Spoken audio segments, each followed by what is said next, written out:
இதயம் பற்றியும் இதயத்தில் ஏற்படும் நோய்களை பற்றியும் இதயத்தை எவ்வாறு பாதுகாப்பாக வைத்துக் கொள்ளலாம் என்பதை பற்றி நம்மிடையே பேச வந்திருக்கிறார் டாக்டர் சொக்கலிங்கம் அவர்கள்.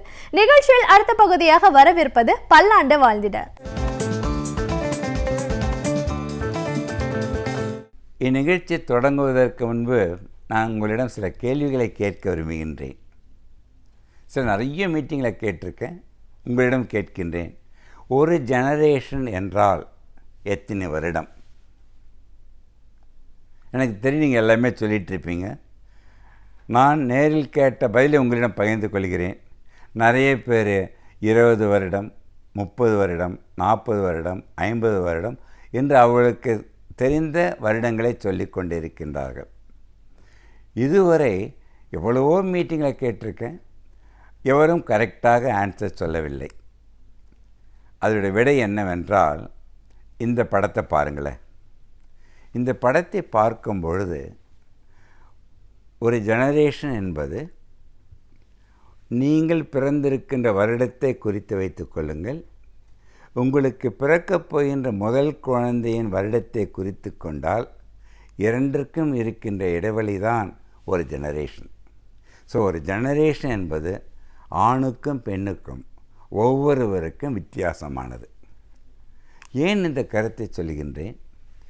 நான் சொல்லுகின்ற கருத்தை இந்த கலைஞர் டிவியின் மூலம் பல்லாண்டு வாழ்ந்திட என்ற கருத்தை இந்த கேட்கின்ற ஜெனரேஷன் மட்டும் பயனடைவதற்காக சொல்லும் கருத்தல்ல. இது உங்கள் குழந்தைகள், பேர குழந்தைகள் அனைவருக்கும் பல ஜெனரேஷன்ஸ் கடந்து இது மக்கள் மூலம் பதிவு பண்ணி அதை தொடர்ந்து சென்று கொண்டே இருக்க வேண்டும் என்ற உள்கருத்து தான் இந்த ஜெனரேஷன் என்று கேள்வி கேட்டேன். இன்னொன்று பாருங்கள், இந்த நெக்ஸ்ட்டு ஸ்லைடை, இது தேன் ஒன்று இருக்கின்றது. ஏன் இந்த ஸ்லைடை போட்டேன்னா, தேன் ஒன்று தான் தானும் கெடாது, தண்ணில் எதை வைத்து கொண்டு இருக்கின்றதோ அதையும் பல வருடங்கள் கெடாமல் பார்த்து கொள்ளுகின்ற சக்தி தேனுக்கு மட்டும்தான். ஏன் தேன் கெடாது இருக்குது? இதுக்கு ஆன்சர் ஏதாவது சொல்ல முடியுமா? நிறைய பேர் ஏதோ ஆன்சர் சொன்னாங்க. தேன் கெடாது இருப்பதற்கு காரணம், அந்த தேனில் இருக்கின்ற தண்ணீரின் அளவு 3-2% தான் இருக்கின்றது. எந்த பொருளில் தண்ணீரின் சதவிகிதம் மிக கம்மியாக விடுகின்றதோ அந்த பொருள் கெடாது. அதற்காகத்தான் தேன் மட்டுமல்ல, நெய்யும் எடுத்துக்கொள்ளுங்கள். அது தண்ணீர் அளவு கம்மியாக இருக்குது, ஆனால் கெடவே கெடாது. இது ஏன் நான் சொல்ல வேண்டும் என்று கருதினேன் என்றால், நான் சொல்லுகின்ற கருத்தை அனைவரும் கடைபிடித்து தான் நலமுடன் தான் கெடாமல், தன்னிடம் சேர்ந்திருக்கின்ற மக்களும் கெடாமல் நல்ல உடல் நலத்துடன் மனநலத்துடன் வாழ்வதற்காகத்தான் நான் தொடர்ந்து பேசப் போகின்றேன். ஸோ அனைவரும் தேனாக மாறிவிட வேண்டும். இது மாதிரி கருத்தரங்களை பேசும்பொழுது நண்பர் கேட்டார், அப்போ ஏன் டாக்டர் தேன் நிலவு என்ற பெயர் வந்தது? அதற்கு நீங்களே அர்த்தம் தெரிந்து கொள்ளுங்கள். பட் தேன் என்பது இனிமையானது, சுவையானது. அதை சர்க்கரை வியாதி இருப்பவர்கள் கூட கொஞ்சம் சாப்பிடலாம், அந்த சக்தி அதுக்கு உண்டு. அதுக்காக தான் தேனிசை என்னென்னவோ தேனுக்கு உதாரணமாக சொல்லிகிட்ருக்காங்க. ஸோ இது ஞாபகம் வைத்து கொள்ளுங்கள். அடுத்தது ஒரு கேள்வி கேட்க வேண்டும் எனக்கு ஒரு ஆசை. ஹெல்த்துன்னா என்னன்னு டெஃபனேஷன் பண்ணுங்கள். ஹெல்த்துன்னு டெஃபனேஷன் கேட்டால், சமீபத்தில் சான் ஃப்ரான்சிஸ்கோவில் பெரிய ஒரு கருத்தரங்கம், ஒரு 22,000 பேர் இருந்த கருத்தரங்கில் எனக்கு பேச வாய்ப்பு. அவங்கள கேட்டேன், ஹெல்த்துன்னா என்னங்க டிஃபைன் பண்ணுங்கள், உடல்நலம் என்றால். நிறைய பேர் சொன்ன கருத்து நோயற்று இருப்பது தான் ஹெல்த்துன்னாங்க. உண்மையில் அந்த கருத்து தவறு. இப்போ WHO, world heart organization and world heart federation எல்லாம் சேர்ந்து ஹெல்த்தை எப்படி டிஃபைன் பண்ணியிருக்காங்கன்னா, ஹெல்த்துன்னு பார்த்தீங்கன்னா positive state of health, physically, mentally, spiritually and socially. அதாவது நோயற்று இருப்பது ஹெல்த்து நினைப்பதை விட பாசிட்டிவ் ஸ்டேட் ஆஃப் ஹெல்த்துனது நம் நேர்மறை எண்ணங்களுடன் இருக்கும் பொழுது வாழ்க்கை சீராக மாற்றிக்கொண்டால் உங்கள் உடல் நலம் அல்ல, மனல் நலம் அல்ல, ஆன்மீக நிலைவில் அல்ல, அதைவிட முக்கியம் நாம் பெற்ற அறிவை நம்மை சார்ந்திருக்கின்ற சொசைட்டிக்கு சோஷியலின்னு சொல்கிறது அனைவருக்கும் பகிர்ந்து வாழ கற்றுக்கொள்ள வேண்டும். அதுக்காக health is defined as positive state of health physically, mentally, spiritually and socially. ஏனெனில் உலகத்தில் எந்த மனிதனும் தனித்து வாழ முடியாது. சப்போஸ் நான் சொல்கிறேன் சொக்கலிங்க நான் தனித்து வாழ முடியும் என்று சொல்லிவிட்டால் என்னுடைய அறியாமை, என்னுடைய மடமை, என்னுடைய அகங்காரம், எவனரும் தனித்து வாழ முடியாது. அனைவரும் சமுதாயத்தில் சேர்ந்து வாழ்வது, நம்மை காப்பாற்றி கொண்டு நம்மளை தாங்கிக் கொண்டு இருப்பது நம் சமுதாயம்தான். அதற்காகத்தான் அந்த சமுதாயத்திற்கு நாம் ஒரு அங்கமாக, நம்மால் பயனுடையதாக நாம் ஆக்கிக்கொள்ள வேண்டும். போன வாட்டி சொன்னவங்கள 100 வருடம் வாழன்ட்டு, நான் கலைஞருடைய மருத்துவ ஆலோசகர் 50 வருடமாக இருக்கின்றேன். பேராசிரியருக்கும் இருக்கின்றேன். அவருடைய மாமனார் தளபதி ஸ்டாலின் 50 வருடங்களுக்கு முன்பு தெரியும். ஏன் இதை நான் சொல்ல காரணம், கலைஞரும் பேராசிரியரும் இந்த இதய நிபுணர் டாக்டர் சொக்கலிங்கம் உதவி இல்லாமல் வாழ்ந்து கொண்டிருக்கிறார்கள். இதய நிபுணர் என்ற முறையில் எனக்கு வேலையே கொடுப்பதில்லை. மேபி பெரியாரின் கொள்கை, அண்ணாவின் எதையும் தாங்கும் இதயம் என்று இருவரும் பெற்றுவிட்டதனால் எனக்கு வேலையை கொடுக்கவில்லையோ நினைத்து கொண்டேன். ஆனால் அவர்கள் இதயம் ஸ்ட்ராங்காக இருப்பதற்கு காரணம், அவர்கள் தனக்கென்று வாழாமல் தான் பெற்றதே சமுதாயத்திற்கு அடைய வேண்டும் என்று ஒருவர் நினைக்கும் பொழுது அவர்கள் இதயத்தில் பாரம் கிடையாது. இதயம் நன்றாக இயங்கிக் கொண்டிருக்க காத்து கொண்டிருக்கின்றது. அதற்காகத்தான் ஒவ்வொருவரும் வாழ்க்கையின் பயணத்தில் தன்னை காப்பாற்றி கொண்டு தன்னை சார்ந்திருக்கின்ற சமுதாயத்தை காப்பாற்றும் கருவியாக மாற வேண்டும். ஏன் இந்த கருத்துக்களை பகிர்ந்து கொள்கிறேன், அவர்களுடைய 100வது பிறந்த நாள் நாம் கட்டாயம் கொண்டாடப் போகின்றோம். அவர்கள் இதே நிலையில் வாழ்ந்து கொண்டு இருப்பதால் தான் அவர்களிடம் எப்பொழுது பாருங்கள், கலைஞருக்கு நகைச்சுவை பிடிக்கும், பேராசிரியர் ஆனந்த் நினைப்பார்கள், நம் தளபதி ஸ்டாலின் சுறுசுறுப்பாக வேலை செய்து கொண்டே இருக்கின்றார்.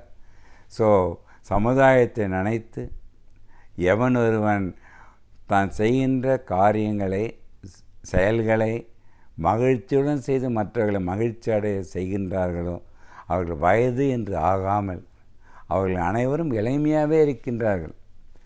இந்த கருத்துக்களை சொல்லிய நுண்ணோக்கம், அனைவரும் நாம் 100 வருடம் கடந்து வாழ முடியும்.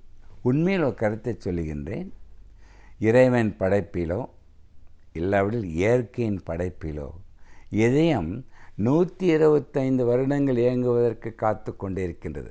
அந்த இதயம் ஃபேப்ரிகேட்டட் டு ஒர்க் ஃபார் 125 வருடம். ஆனால் அன்ஃபார்ச்சுனேட்டாக, துரதிருஷ்டவசமாக இந்த 125 வருடத்தில் 25 வருடத்தை வாழ்கின்றான், அதில் 100 வருடத்தை கழித்து விடுகின்றான். நிறைய பார்க்கின்றேன், அது தொடர்ந்து சொல்லப் போகின்றேன். 125 வருடம் வாழ வேண்டியவன் 100ஐ கழித்து 25 வயதில் இறக்கின்றான் என்றால் அவன் பெற்ற வசதிகளை விட தன் மனதில் இழக்கின்ற அமைதியினால் அவனே தன்னை அழித்துக் கொள்கிறான். சமூகத்தில் நடக்கும் நிகழ்வுகளில் நாம் கொள்ளத்தக்கவை எவை, தள்ளத்தக்கவை எவை என்பதை பற்றி நம்மிடையே பேச வந்திருக்கிறார் மனுஷபுத்திரன் அவர்கள். நிகழ்ச்சியில் அடுத்த பகுதியாக வரவிருப்பது தீதும் நன்றும்.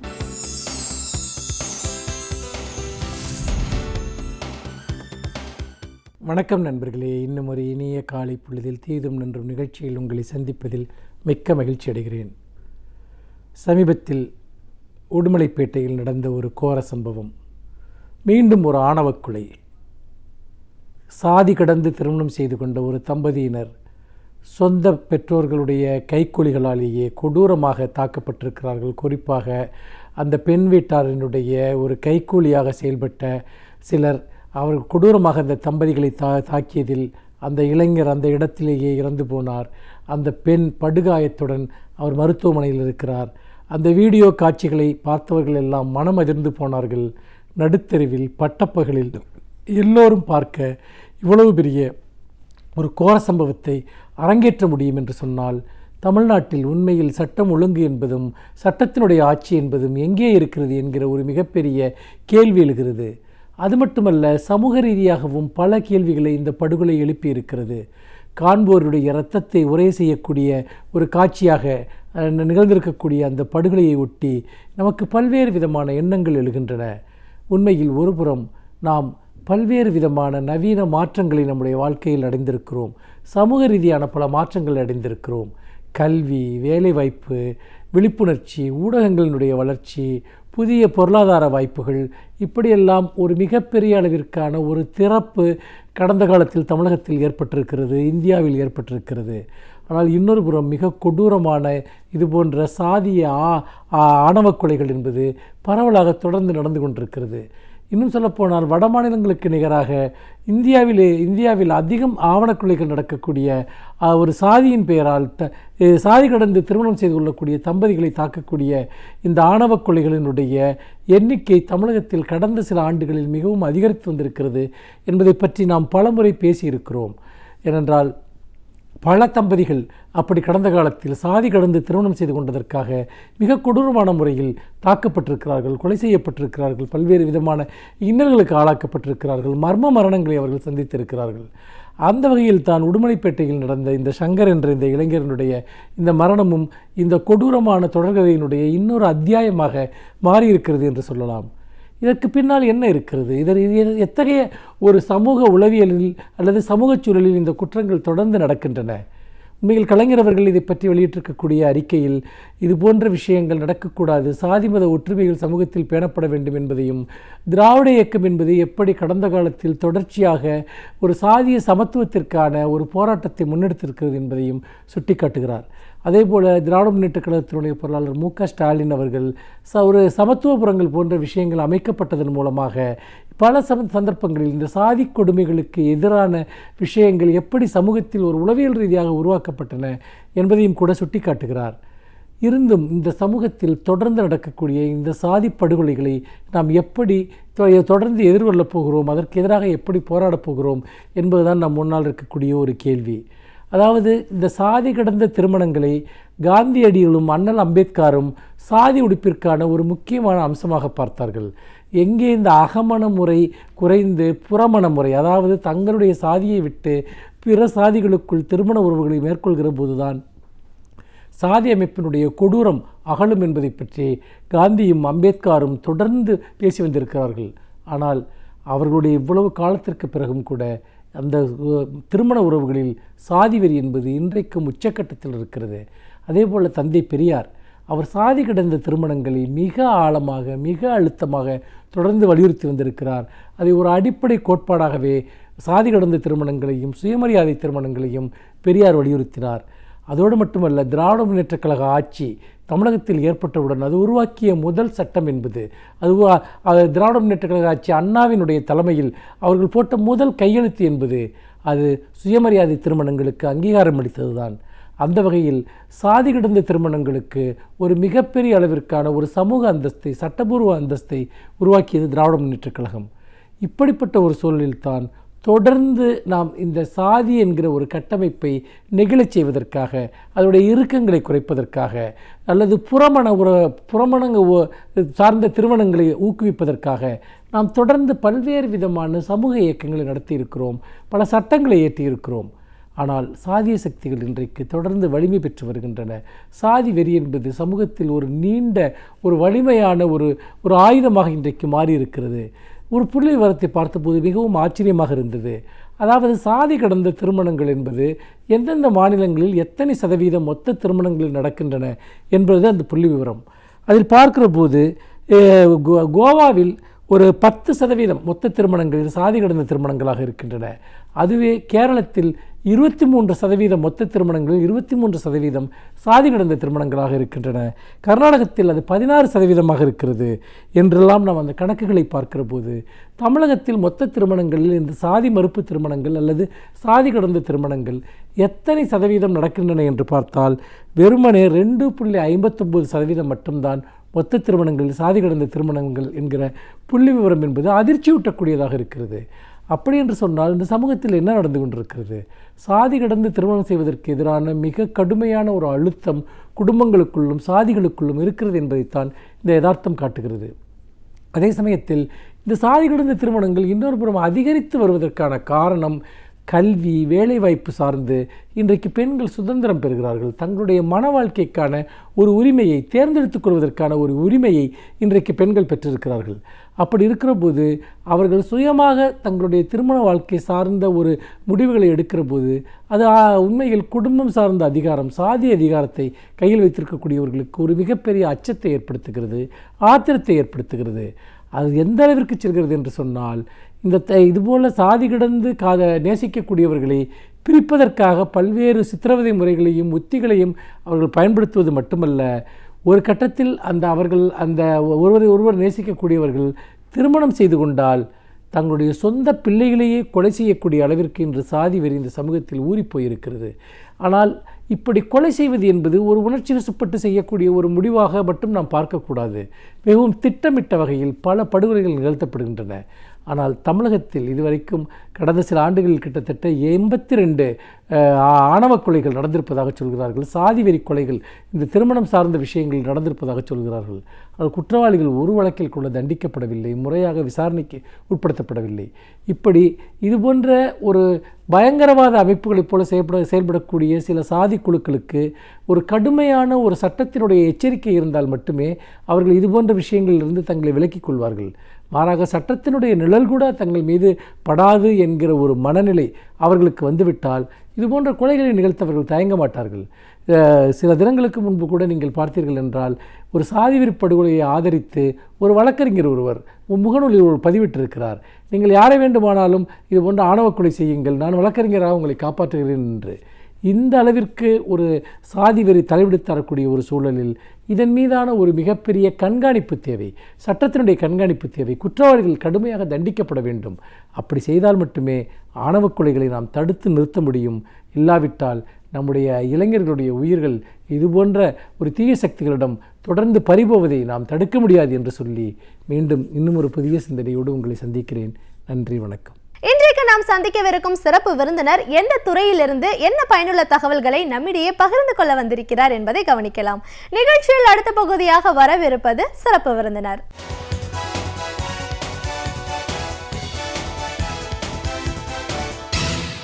வணக்கம் நேயர்களே, விடியலே வா நிகழ்ச்சியின் சிறப்பு விருந்தினருக்கான நேரம் இது. இன்றைய சிறப்பு விருந்தினர் CITUவின் மாநில செயலாளர் திரு கண்ணன். இந்த 5 ஆண்டுகளை பொறுத்த வரைக்கும் அதிமுக ஆட்சியில் மக்களோட வாழ்வாதாரம் எந்த அளவுக்கு முழுமையாக பாதிக்கப்பட்டிருக்கு, மாணவர்களிலிருந்து வயதானவர்கள் வரைக்கும் ஒவ்வொரு நிலையிலையும் மக்கள் அதிக அளவில் பாதிப்புக்கு உள்ளாயிருக்காங்க. இதற்கான காரணம் என்ன, எப்படி இது செயல்பட்டுச்சு, இதோட மாற்றம் ஏன் தேவைப்படுது, இப்படி பல விஷயங்களை இன்னைக்கு நம்ம அவர்கிட்ட கேட்டு தெரிஞ்சுக்கலாம். வணக்கம் சார். வணக்கம். CITUவின் மாநில செயலாளராக முதல்ல எங்கள் நிகழ்ச்சிக்கு உங்களை வரவேற்கிறோம். நன்றி. இப்போது ஒரு தொழிலாளர் ஒரு அமைப்பு ரீதியாக பங்கெடுத்திருக்கீங்க அப்படின்னு நம்ம சொல்லும்போது, இன்றைக்கி இந்த 5 ஆண்டுகளில் பார்த்தீங்கன்னா பல அமைப்புகள், பல தொழிற்சங்கங்கள் வீதியில் இறங்கி அவங்களோட உரிமைகளுக்காகவும் தேவைகளுக்காகவும் அரசுக்கு எதிராக குரல் கொடுக்கறத பார்க்குறோம். ஆசிரியர்கள் முதல் கொண்டு வீதியில் இறங்கி போராடுறதை நம்ம பார்க்குறோம். மாற்றுத்திறனாளிகள் போராடுறதை பார்க்குறோம். பல தொழிற்சாலைகள் மூடப்பட்டிருக்குன்றதையும் நம்ம கேள்விப்படுறோம். அடிப்படையில் பார்த்தா மக்களோட வாழ்வாதாரம் அப்படிங்கிறது ஒரு பெரிய கேள்விக்குறியை ஏற்படுத்தக்கூடிய ஒரு சூழல் இருக்கிறது நம்ம பார்த்தாலும், நீங்கள் ஒரு அமைப்போட மாநில செயலாளர் அப்படிங்கிற முறையிலே இந்த 5 ஆண்டுகள் நீங்கள் எப்படி பார்க்குறீங்க? இதிலிருந்து மீண்டு வரணும், மக்களோட வாழ்வாதாரம் முன்னேற்றம் அடையணும் அப்படின்னா என்ன மாதிரியான ஒரு மாறுதல்கள் தேவைப்படுதுன்னு நீங்கள் நினைக்கிறீங்க? இப்படி பல விஷயங்களை எங்கள் நேயர்களோட இன்னைக்கு நீங்கள் முழுமையாக பகிர்ந்துக்கணும் சார். பொதுவாக இன்னைக்கு இருக்கிற சூழல் எப்படி இருக்குது? மக்கள் எதை நோக்கி போயிட்டு இருக்காங்க? என்ன தேவைகளுக்காக அவங்க குரல் கொடுக்குறாங்க? உண்மையிலேயே அவங்களோட தேவைகள், அவங்களோட கோரிக்கைகள், போராட்டங்கள் நியாயமானது? ஆனால் இந்த 5 ஆண்டுகள் அதிமுக ஆட்சியை நீங்கள் எப்படி பார்க்குறீங்க? இதுலேருந்து நம்ம முதல்ல பேச ஆரம்பிக்கலாம் சார். அதாவது இந்த 5 ஆண்டு கால அதிமுக ஆட்சி என்பது பொதுவாக மக்களிடையே மிகப்பெரிய ஒரு வாழ்வு சுமையை ஏற்படுத்தி இருக்கக்கூடிய விஷயமாக தான் பார்க்கலாம். மக்கள் அப்படின்னு சொல்லும்போது பெரும்பான்மையாக தொழிலாளர்கள் இருக்கிறாங்க, விவசாயிகள் இருக்கிறாங்க, விவசாய தொழிலாளர்கள் இருக்கிறாங்க. அது இல்லாமல் வேலை தேடும் இளைஞர்கள், நடுத்தர மக்கள் அப்படின்னு சொல்லி நீங்கள் எடுக்கலாம்.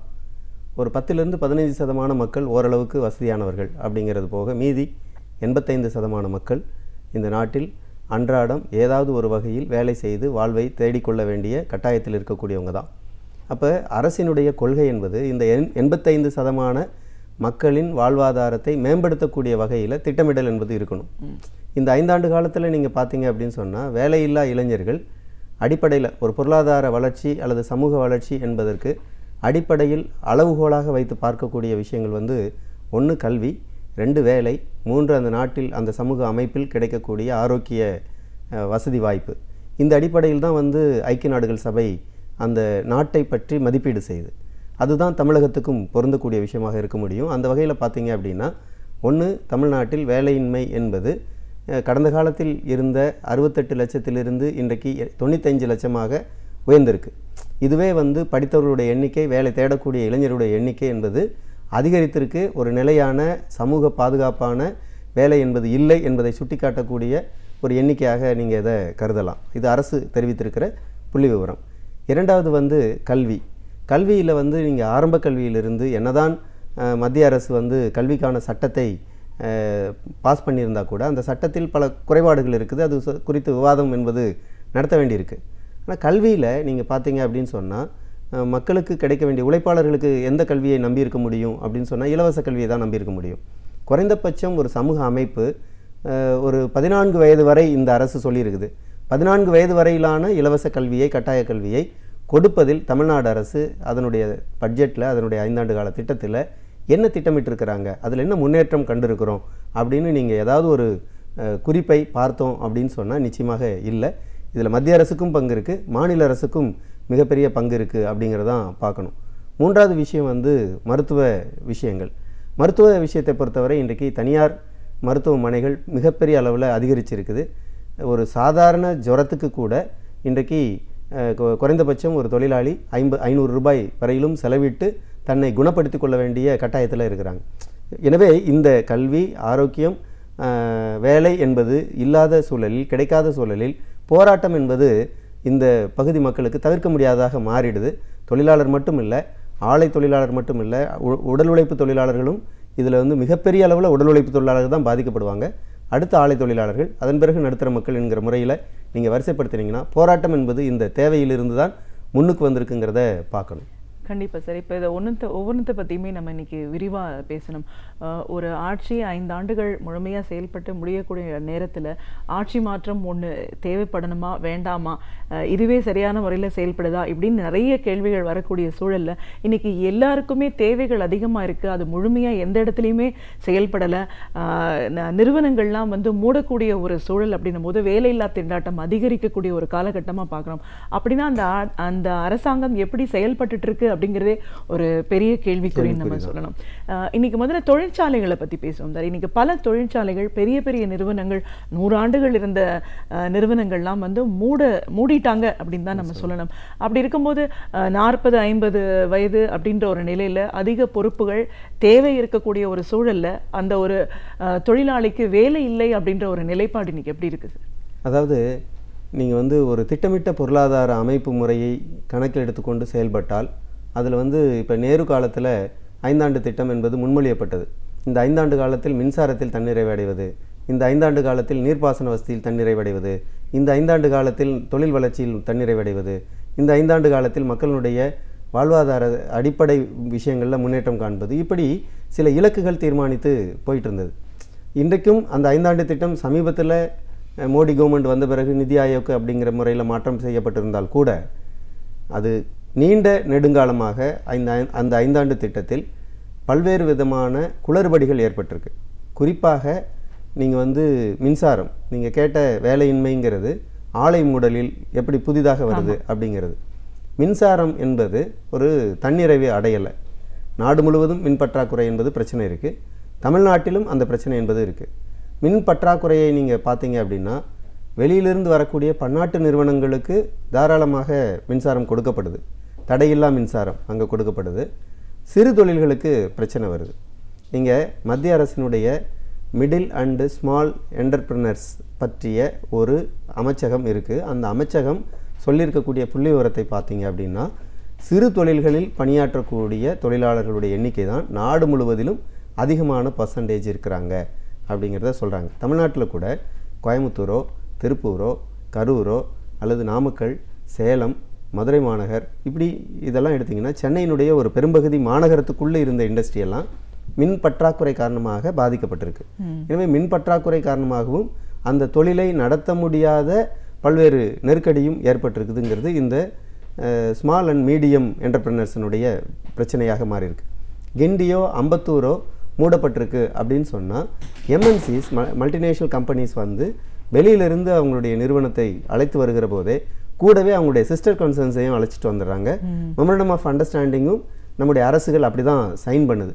அப்போ அந்த சிஸ்டர் கன்சர்ன்ஸும் வரும்போது என்ன நிலைமை அப்படின்னு கேட்டிங்கன்னா, நீங்கள் ஒரு சென்னை நகரத்தில் இருக்கக்கூடிய கார் உற்பத்தி தொழிற்சாலைகள் எடுத்துக்கொண்டிங்கன்னா அவர்களுடைய கார் உற்பத்திக்கு தேவையான உதிரி பாகங்கள் அனைத்தும் அவருடைய சிஸ்டர் கன்சர்ன்லேருந்து தான் உற்பத்தி பண்ணப்படுகிறத ஒழிய கிண்டி ஆலை மூடப்பட்டிருக்கிறது, அம்பத்தூர் எஸ்டேட்டு மூடப்படுகிறது. இது வந்து மிகப்பெரிய பாதிப்பை அந்த நிறுவன உரிமையாளர்களுக்கும் ஏற்படுத்துது. அதில் வேலை செய்துட்டு இருந்த நூற்றுக்கணக்கான தொழிலாளர்களுக்கும் அது ஏற்படுத்துது. அது அதனுடைய குடும்பங்களில் பிரதிபலிக்குது. அரசு என்ன சொல்லுதுன்னா, அந்த ஆலைகள் மூடப்பட்டால் கூட ஐடி பார்க் அங்கே வந்துடுச்சே அப்படின்னு சொல்கிறாங்க. ஒரு பகுதி வேலையில் இருப்பவர்களை வீட்டுக்கு அனுப்பிட்டு புதிதாக வேறு ஒரு பகுதியில் ஆட்களை வேலைக்கு அமர்த்துகிறோம். அப்போ வேலையில் இருப்போர் வீட்டுக்கு அனுப்பப்படுகிறார்கள், புதிய வேலைவாய்ப்பு என்பது உருவாக்கப்படுகிறது. இதில் வந்து திட்டமிட்ட பொருளாதாரம் என்பது இல்லை. இது திட்டமிட்ட பொருளாதாரமாக இருந்தால்தான் இந்த ரெண்டுக்குமான சமன்பாடு இருக்கும். ரெண்டுக்குமான சமன்பாடு இருக்கும்போது தான் பொருளாதாரம் தேக்கம் இல்லாமல் ஒரு முன்னேற்ற பாதையில் போக முடியும். இப்போது இருக்கிற நிலைமை என்ன அப்படின்னா, ஒரு ஆலை மூடப்படுது, இன்னொரு ஆலை திறக்கப்படுகிறது. எனவே இதில் வந்து ஒரு தேக்க நிலைமை இருக்குது. தேக்க நிலையில் ஏற்படுகிற வீழ்ச்சி என்னன்னா, வேலையில் இருப்போர் பாதிக்கப்பட்டு புதிய வேலை கிடைத்தோர் முன்னேறுவது என்பது நடக்குது. அப்போ வந்து ஒரு கணிசமான பிரிவினர் பொருளாதார ரீதியாக வாழ்க்கையில் பின்தங்கி போகிற நிலைமை என்பது ஏற்படுது. இது ஒரு புறம். இன்னொரு புறம் பார்த்திங்கன்னா, நம்ம வெறும் தொழிற்சாலைகளை மட்டுமே பார்க்குறோம். தொழிற்சாலையில் ஏற்படுகிற ஒரு கூட்டுபேர உரிமை சம்பந்தமான நிர்வாக நெருக்கடி எங்கிருந்து வருகிறதுன்னு கேட்டிங்கன்னா, கிராமப்புறத்துலேருந்து வருகிற மைக்ரேஷன், விவசாயத்துக்கான பிரச்சனைகள் இருக்குது. இப்போ நீங்கள் ரொம்ப சிம்பிள், 2 விவசாயி தற்கொலைக்கு முயற்சி பண்ணியிருக்கிறது, ஒரு இது பண்ணியிருக்கிறது. இந்த விஷயத்தை நீங்கள் எடுத்து பார்த்தீங்கன்னா, அவர் 35 லட்ச ரூபாய்க்கு லோன் போட்டு டிராக்டர் வாங்கியிருக்கிறார். 20 லட்ச ரூபாய் கட்டிட்டார், 15 லட்ச ரூபாய் கட்டணும். ஒன்று அவருக்கு விவசாயத்தில் கடன். நிறுவனம் 35 லட்ச ரூபாய்க்கு டிராக்டரை கடன் கொடுக்க வேண்டிய தேவை எங்கேருந்து வருது? நீங்கள் மொத்தமாக வாங்கிட்டு போகிறதுக்கு ஆள் இல்லை. எனவே லோனில் தான் விற்க வேண்டிய தேவை என்பது இருக்குது. அப்போ விவசாயிகளிடத்தில் வாங்கும் சக்தி இல்லை, விற்பவரிடத்தில் தேக்கி வைத்து கொண்டு இருக்க முடியாது, வித்தாகணும் அப்படிங்கிற நெருக்கடி. எனவே கடன் என்பது ஒரு சந்தையில் புழக்கத்துக்கு வரக்கூடிய விஷயமாக மாறுது. இப்படியெல்லாம் நீங்கள் பார்க்குற போது இந்த விஷயங்கள் அனைத்தும் கிராமப்புறத்தில் விவசாயம் நிலையற்றதாக மாறியிருக்கு, உற்பத்தி குறைஞ்சி போயிருக்கு, அல்லது அதில் வளர்ச்சி ஏற்படலை, புதிய வேலைவாய்ப்பை உருவாக்கக்கூடியதாக விவசாயத்துறை இல்லை. அப்படிங்கிறதுனால அவர்கள் எல்லாம் நகர்ப்புறத்தை நோக்கி இடம்பெயர வேண்டிய கட்டாயத்துக்கு ஆளாகிறாங்க. இவை அனைத்தும் சேர்ந்து நகர்ப்புறங்கள் அவருடைய வாழ்வாதாரத்தை நெருக்கடிக்குள்ளதாக மாற்றிருக்கு அப்படின்னு தான் பார்க்கணும்னு நான் நினைக்கிறேன். நிச்சயமாக சார். இப்போ தொழிற்சாலைகள் அப்படின்னு நம்ம பேசும்போது பல தொழிற்சாலைகள் மூடினாலும் புதிய தொழிற்சாலைகள் தொடங்குது அப்படின்னும் போது இதற்கு ரெண்டுத்துக்கும் நடுவில் ஒரு பிரிட்ஜ் இல்லைங்கிறது உண்மைதான். இப்போ எல்லாமே நம்ம பார்க்குறோம், தொழிற்சாலைகள்லாம் மூடப்படுது அப்படின்னு நம்ம பேசும்போது நீங்கள் விவசாயிகள் பற்றி பிரச்சனையை சொன்னீங்க. இன்றைக்கி விவசாயி பார்த்தீங்கன்னாலும் இயற்கை பேரிடர்னாலையும் இந்த மாதிரியான பிரச்சனைகள், ஒன்று வறட்சி பாதிக்குது, இல்லைன்னா வெள்ளம் பாதிக்குது. விவசாயம் அப்படின்றது நம்மளோட ஒரு பிரதான தொழிலாக இருந்தாலும் அந்த விவசாயி வாழ்க்கை இன்றைக்கும் பல கேள்விக்குறிகளோடு அவங்க மைக்ரேட் பண்ண வேண்டிய ஒரு சூழலில் இருக்காங்க. அப்படின்னும் போது விவசாயிகளோட நலன் பாதுகாக்கணும் அப்படின்ற ஒரு நேரத்தில் அரசோட கடமை என்ன, அரசோட செயல்பாடு இன்றைக்கி எப்படி இருக்குது? அதான் அதில் இன்றைக்கும் நம்முடைய நாட்டில் அடிப்படை தொழில் விவசாய தொழில் தான். அதுக்கு மேலே தான் தொழில்துறை.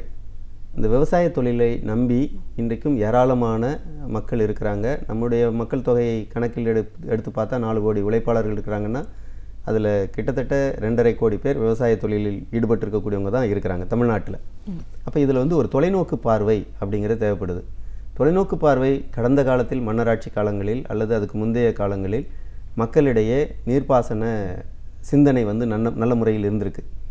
அது ஒரு பிரதான தொழிலாக இருந்ததுனால இன்றைக்கு விவசாய தொழில் ஒரு அழிவு பாதை நோக்கி போவதனால, நகர்மயமாதல் ஏற்படுவதனால நீர்ப்பாசனத்தின் மீது ஒரு தொலைநோக்கு பார்வை இல்லை. நீர்ப்பாசனங்கள் அனைத்தும் இன்றைக்கு அரசு கட்டடங்கள் துவங்கி ஆலைகளுக்கு தாரை வார்க்கக்கூடிய விஷயங்கள் வரையிலும் வந்தாச்சு. எனவே இது வந்து அரசுக்கு தொலைநோக்கு பார்வை நீர்ப்பாசனத்துறையில் இல்லை அப்படிங்கிறது புரிஞ்சுக்குது. 2, நீங்கள் வந்து விவசாயத்துறையில் ஒரு கொள்முதல் ஏற்பாடுகள் என்பது செய்யப்படணும். அந்த ஏற்பாடுக்கு வந்து இன்றைக்கு ஓரளவுக்கு செய்திருக்கிறாங்க. கரும்புக்கு நாங்கள் இத்தனை ஒரு டன்னுக்கு இவ்வளோ ரூபாய் தர்றோம் அப்படின்னு சொல்கிறாங்க. அதில் கட்டுப்படி இல்லைன்னு விவசாயிகள் தங்கள் தரப்பு வாதத்தை வைக்கிறாங்க. இந்த மாதிரியான விவாதங்கள் தேவைப்படுது. அதில் வந்து தீர்வு எது அப்படிங்கிறத இருதரப்பும் கலந்து ஆலோசனை பண்ணி நடத்தணும்.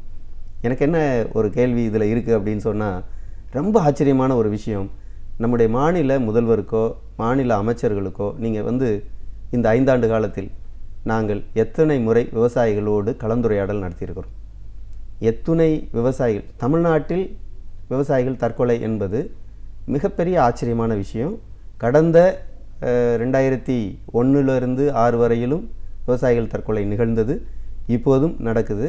பஞ்சத்தின் காரணமாக நடக்குது. நீங்கள் சொன்ன வறட்சி, அந்த வறட்சியின் காரணமாக தான் நடக்குது. வறட்சி அல்லது விவசாய கட்டுப்படியின்மை, கடன், பல்வேறு நெருக்கடி இதெல்லாம் காரணமாக இருக்குது. அப்போ இது குறித்து குறைந்தபட்சம் மாவட்ட ஆட்சியர்களோடு ஒரு மாநில முதலமைச்சர் நான் வந்து அந்த குறிப்பிட்ட பகுதி விவசாயிகள் ஒரு 100 பேரை அழைத்து அவர்களோடு கலந்துரையாடினேன். அதிலிருந்து சில உண்மைகளை கண்டறிந்தேன். அந்த உண்மைகளிலிருந்து நான் வந்து இந்த புதிய கொள்கையை வடிவமைத்தேன், முன்வைத்தேன். ஏதாவது ஒன்று இருக்குதான்னு பார்த்தீங்கன்னா இல்லை.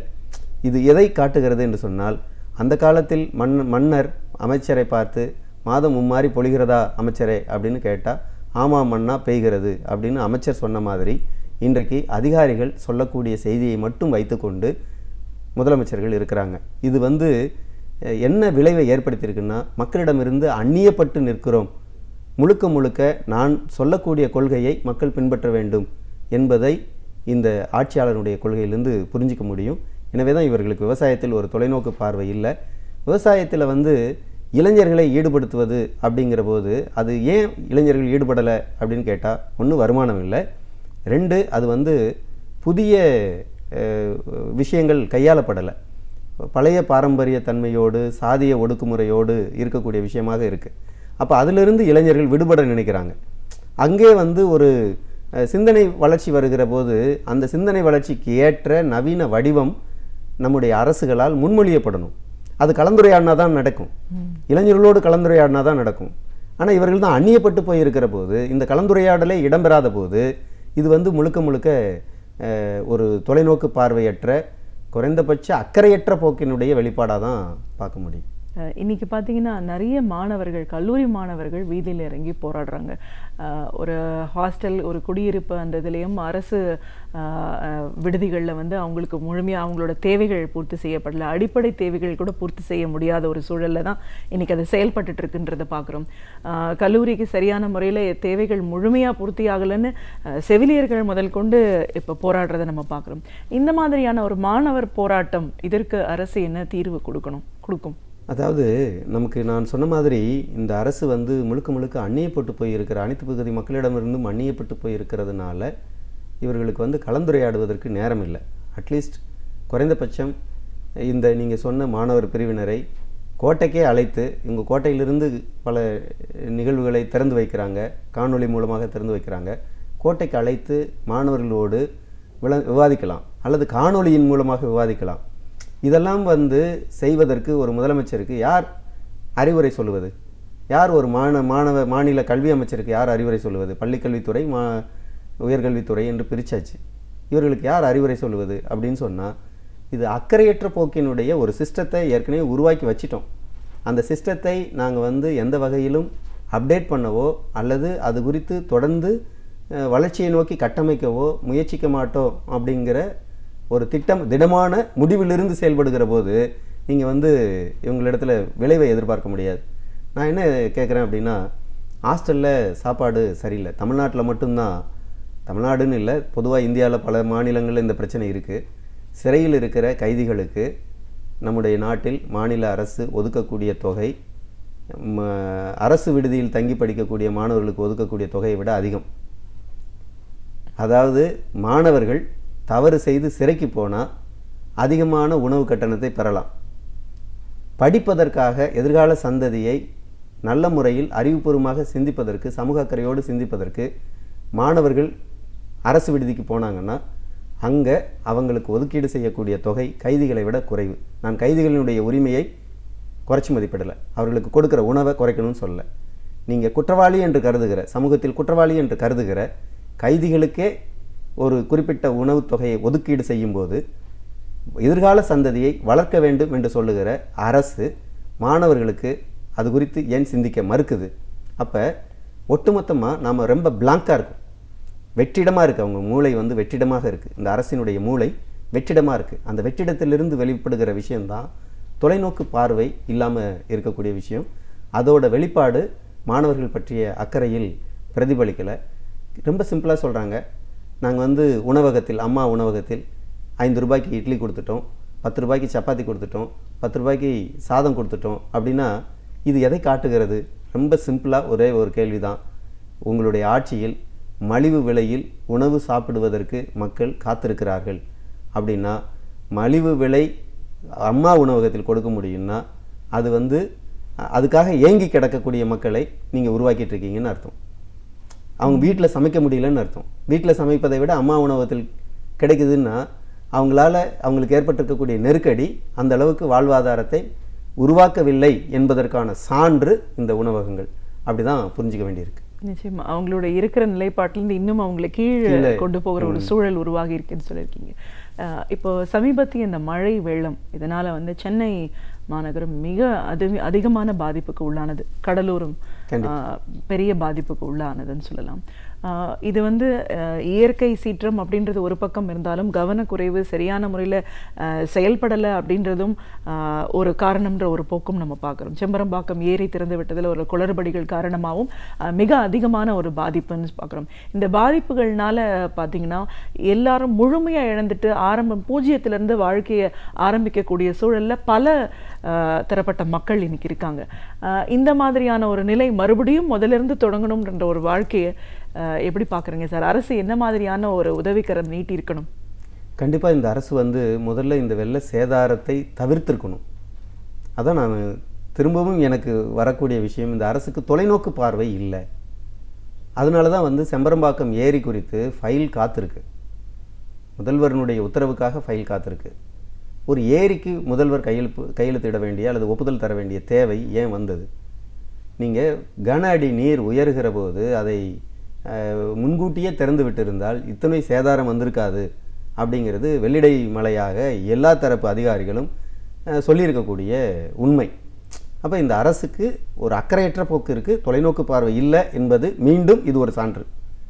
ரெண்டாவது விஷயம், நீங்கள் வந்து மக்கள் இந்த கம்ப்ளீட் முழுமையாக நீங்கள் சொன்ன மாதிரி முழுமையான சேதாரம், வெள்ளம் வந்து பணக்காரர்களையும் விட்டு வைக்கல, ஏழையையும் விட்டு வைக்கல. பணக்காரர்களுக்கு ஒரு வேளை இன்சூரன்ஸ் இருக்கும், கிளைம் பண்ணிக்க முடியும். ஏழைகளுக்கு அந்த வாய்ப்பு அதுவும் இல்லை. அப்போ ஒரு முழுமையாக கட்டமைப்பதற்கான நிவாரணம் என்பது தேவை. நம்முடைய அரசு என்ன பண்ணுது?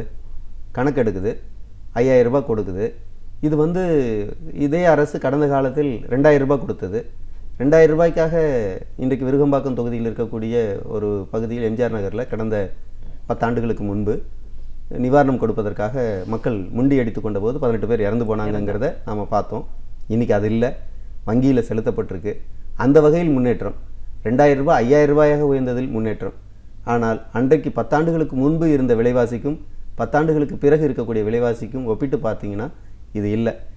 பொதுவாக இதெல்லாம் கேட்குற போது என்ன சொல்லுவாங்க அப்படின்னா, எல்லாத்துக்கும் பணம் அரசு கொடுக்கணும்னு கேட்குறீங்க, அரசுக்கிட்ட ஏது பணம்னு ரொம்ப சிம்பிளான ஒரு கேள்வியை முன்வைக்கிறாங்க. அரசுக்கிட்ட பணம் வந்து இருக்குது. அரசு நீங்கள் ஒரு வரி வாங்க வேண்டிய ஒரு இடத்தில் வாங்காமல், வரியை முறைப்படுத்தாமல், அரசினுடைய செலவினங்களை முறைப்படுத்தாமல் செய்யக்கூடிய ஏற்பாடு என்பது இருக்குது. சிம்பிளான கேள்வி, இந்த அரசு இந்த 5 ஆண்டு காலத்தில் வாங்கியிருக்கக்கூடிய கடன் 1,20,000 கோடி ரூபாய் வரையிலும் வாங்கியிருக்கு, 15லேருந்து 20,000 கோடி.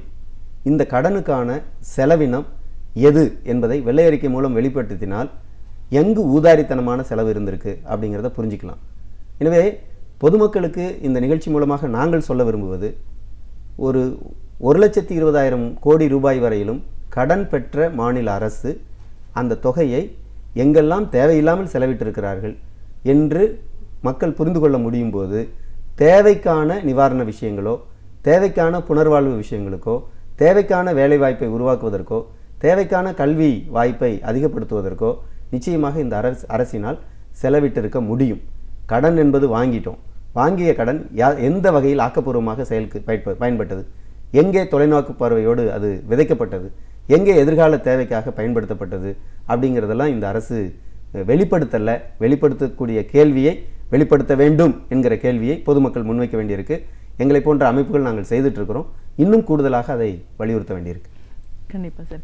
இப்போ இந்த பாதிப்பு வெள்ளம் அப்படின்னு பார்க்கும்போது ஆக்கிரமிப்புகள் இருந்தவங்க தான் பெரிய பாதிப்புங்கிறத தாண்டி சரியான ஒரு நிலையில் இருந்தவங்களுக்கு கூட ஒரு பெரிய பாதிப்பை ஒரு நடுத்தர மக்களுக்கு இதை ஏற்படுத்தியிருக்குன்னு தான் நம்ம சொல்லணும். அதுதான் சென்னை நகரத்தினுடைய வெளிப்பாடு.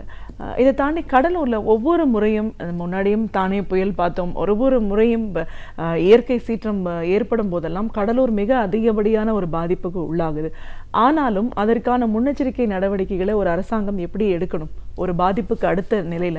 அதான் அங்கே பெண்ணையாறு ஓடுகிறது, கெடிலமாறு ஓடுகிறது, விருதாசலத்தினுடைய மணிமுத்தாறு ஓடுகிறது, வீராணம் ஏரி இருக்கிறது. அது டெல்டா மாவட்டத்தினுடைய ஒரு பகுதி, காவிரி பாசனத்தின் டெல்டா மாவட்டத்தினுடைய ஒரு பகுதி கடலூர்.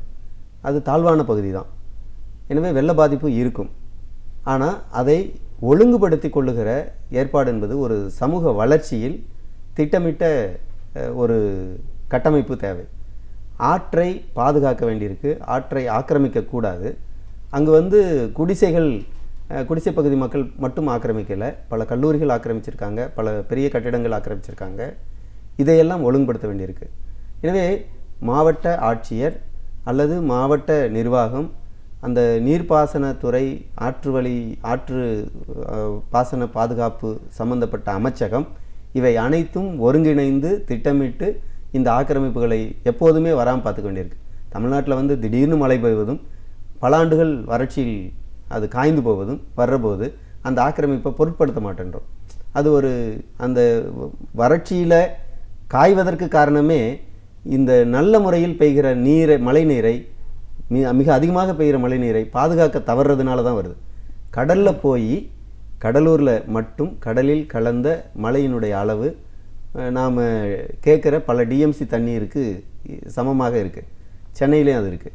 அப்படிங்கிற போது நாம் இத்தனை டிஎம்சி தண்ணி வேணும்னு வேறு ஒரு மாநில அரசுக்கிட்ட சண்டை போடுறோம். அது உரிமை, அது கண்டிப்பாக கேட்கணும், அதில் ஒன்றும் மாறுபட்ட கருத்து இல்லை. ஆனால் அந்த உரிமைக்கான போராட்டத்துக்கு நாம் தீவிரமாக கவனம் செலுத்துகிற போது கிடைக்கிறத பயன்படுத்துவதில், பாதுகாப்பதில் நாம் கவனத்தை குறைச்சிருக்கிறோம். அதோட விளைவு தான் ஆறுகளின் மீதான ஆக்கிரமிப்பு. நம்ம ஆக்கிரமிப்புன்னு சொல்லும்போது குடிசைகளை மட்டும்தான் சொல்கிறோம். குடிசை அடிச்சுட்டு போயிடும். இங்கே சென்னை நகரத்தில் கண்ணு முன்னாடி நாம் பார்த்த விஷயம், சென்னையினுடைய பகுதி கடலூர்லேயும் இருந்தது. கண்ணு முன்னாடி பார்த்த விஷயம், மிகப்பெரிய காங்கிரீட் பில்டிங்ஸ் இடிக்கப்பட்ட பிறகு தான் அந்த தண்ணீர் வெளியேறிச்சு. அப்போ இந்த பில்டிங் இது ஏழை மக்கள் கட்டியிருக்க மாட்டாங்க. அப்படின்னா இருவரும் ஆக்கிரமிக்கலாமா? கூடாது. இல்லாதவர்கள் எங்கே குடியமர்த்தப்பட வேண்டும் என்கிற திட்டமிடல் வேணும். அப்போ நாம் கடலூர் மாவட்டத்தில் நீண்ட நெடுங்காலமாக அது ஒரு டெல்டா மாவட்டமாக, விவசாய உற்பத்தி அதிகமாக இருக்கிற, இத்துணை பாசன வசதிகளை கொண்டிருக்கக்கூடிய ஒரு மாவட்டமாக இருக்கிற போது அதன் மீது ஒரு சிறப்பு கவனம் என்பது இருக்கணும். 2005 வெள்ளத்தின் போது அது பாதிக்கப்பட்டது, தானே புயலின் போது பாதிக்கப்பட்டது, இப்போதும் பாதிக்கப்பட்டிருக்கு. இது அனைத்துமே அந்த மாவட்டத்தினுடைய விவசாய பகுதி மக்கள் கடுமையான பாதிப்பை சந்திச்சிருக்கிறாங்க. எனவே இதுக்கு மீண்டும் வலியுறுத்துவது ஒரு நீண்ட தொலைநோக்கு பார்வையோடு கூடிய கட்டமைப்பு வளர்ச்சியை நாம் செய்ய வேண்டியிருக்கு. வளர்ச்சி என்று சொல்கிற போது தனிநபர் குடும்ப வளர்ச்சியை மட்டும்தான் நம்ம கணக்கில் எடுக்கிறோம். சமூகத்துக்கான வளர்ச்சி அப்படிங்கிறது ஒன்று இருக்குது. அதை நம்முடைய சமூகம் பொதுவெளியில் விவாதிப்பதையே தவிர்த்துடுறாங்க. அது அவசியப்படுதுன்னு நான் நினைக்கிறேன். கண்டிப்பாக சார். ஒரு நிலையிலையும் மக்கள் பாதிக்கப்படுறாங்கன்னும் போது மக்களோட அடிப்படை தேவைகள் என்ன, அதை பூர்த்தி செஞ்சு அவங்களோட வாழ்வாதாரம் மேம்பாடு அடையணும், அடுத்த நிலைக்கு போகணும், எல்லாரும் ஒரு சமமான வாழ்வுரிமையோடு வாழணும் அப்படின்னு நம்ம நினைக்கிற ஒரு சமுதாயம் உருவாகணும். அப்படிங்கும்போது ஒரு அரசு எப்படி செயல்படணும், என்ன மாதிரியான ஒரு மாற்றங்கள் தேவைப்படுதுன்னு நீங்கள் நினைக்கிறீங்க? அதான் இந்த அரசு அதுக்கு பொருத்தமற்ற அரசு.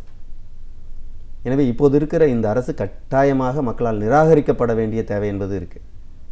ஒரு பொருத்தமற்ற சிந்தனை கொண்டிருக்கிற ஒரு அரசு எதிர்வருகாலத்தில் மீண்டும் ஆட்சியில் உட்கார்ந்தால் அதன் மூலம் மீண்டும் பாதிப்பு தான் ஏற்படுமே ஒழிய நிச்சயமாக மக்களுக்கு எந்த வகையிலும் நன்மை தராது. குறைந்தபட்சம் தற்கொலை செய்து கொள்ளுகிற விவசாயிகளிடத்தில் விவாதிக்க தயங்குகிற ஒரு அரசு எதிர்காலத்தில் மீண்டும் ஆட்சிக்கு வந்தால் மக்களிடையே எந்த விதமான விவாதத்தையும் நடத்த மாட்டாங்க. சட்டமன்றம் அதுக்கு ஒரு உதாரணம். சட்டமன்றத்தில் ஜனநாயகம் இல்லை. அங்கு மீண்டும் மீண்டும் யாருக்கான ஒரு அதிகாரம் கொடுக்கப்படுகிறது அப்படின்னா 1 டன்னுக்கு தான் கொடுக்கப்படுது. 1 டன்னை வாசிக்கக்கூடியவர் முதல்வராக தான் இருக்கிறார். முதல்வர் வாசித்த 1 டன் விதியின் கீழான அறிவிப்புகள் அனைத்தும் கிட்டத்தட்ட செயலற்றதாக தான் இருக்குது. வெறும் அறிவிப்புகளாக மட்டுமே இருக்குது. அமலில் பல விஷயங்கள் இல்லை. இவை அனைத்துமே கேள்விக்குரியதாக இருக்குது. அப்போ ஒரு ஜனநாயகமற்ற, ஒரு தொலைநோக்கு பார்வையற்ற, ஒரு அக்கறையற்ற, விவாதிக்க தயங்குகிற, விவாதத்திற்கு இடமே தர மறுக்கிற இப்படிப்பட்ட ஒரு ஆட்சி நிச்சயமாக மக்களினுடைய கட்டமைப்புக்கு, வளர்ச்சிக்கு எந்த வகையிலும் உதவாது. எனவே இந்த ஆட்சி நிராகரிக்கப்பட வேண்டும். மாற்று கொள்கையோடு மாற்று அரசு என்பது தேவைப்படுது. நிச்சயமா சார். இன்னைக்கு ஒரு அமைப்பு ரீதியாக சிஐடியோட மாநில செயலாளர் அப்படிங்கிற முறையில் மக்களோட உரிமை என்ன, அவங்களோட வாழ்வாதாரத்தை மேம்படுத்தணும் அப்படின்னும் போது ஒரு அரசாங்கம் எப்படி செயல்படணும், எந்த நிலையிலெல்லாம் கீழே இறங்கி அவங்கள மேலே தூக்கிட்டு போகணும் அப்படிங்கிறதுல கவனம் செலுத்தணும். அதை இந்த 5 ஆண்டு கால அதிமுக ஆட்சி எவ்வளோ தூரம் ஒரு மோசமான நிலைக்கு கொண்டு போயிருக்கு. கல்வி, சுகாதாரம், இருக்கிற இடம், மேம்பாடு இப்படின்னு நம்ம பார்க்கும்போது ஒரு நிலையில் கூட வளர்ச்சி பாதையில் கொண்டு போகிற ஒரு சூழலை இந்த 5 ஆண்டுகளில் அதை உருவாக்கலை அப்படின்னும் போது இதில் மாற்றம் தேவைப்படணும் போது எந்த மாதிரியான ஒரு மாற்றம் அது இருக்கணும் அப்படின்னு உங்களோட கருத்துக்களை, அனுபவங்களை எங்களோட நீங்கள் முழுமையாக பகிர்ந்ததுக்கு நன்றி. நன்றி. நாம் அறிந்து கொள்ள வேண்டிய பல அரிய தகவல்களை அழகிய தமிழில் தொகுத்து இனிமையாக வழங்க வந்திருக்கிறார் பேராசிரியர் சுபவீர பாண்டியன் அவர்கள். நிகழ்ச்சியில் அடுத்த பகுதியாக வரவிருப்பது ஒன்றை சொல் நன்றை சொல்.